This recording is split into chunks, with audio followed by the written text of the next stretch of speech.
Florence nightingale బర్త్డేని మనము nurses డేగా జరుపుకుంటాము. ఎందుకు అనంటే ఆమె చేసిన సాక్రిఫైజెస్ని అవన్నీ గుర్తు చేసుకుంటూ, ఆమె చేసిన మన వార్ టైంలో ఆమె చేసిన క్రిటికల్ క్రైసిస్ని ఆమె ఎలా ముందుకు తీసుకొచ్చింది, ఆమె సర్వీసెస్ ఏంటి అనేది గుర్తు చేసుకుంటూ ఈ నర్సెస్ డే ప్రోగ్రామ్ని మనము జరుపుకుంటాము.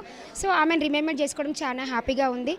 సో వీలైతే ఆమెలాగా అంత కాకపోయినా కొంచెం చేయడానికి ఈ జనరేషన్లో అందరినీ మోటివేట్ చేస్తూ ముందుకు తీసుకెళ్తామని ఈ నర్సెస్ డే సందర్భంగా మేము చెప్తున్నాము. నర్సెస్ డే అనేది చాలా గ్రాండ్గా చేశారు.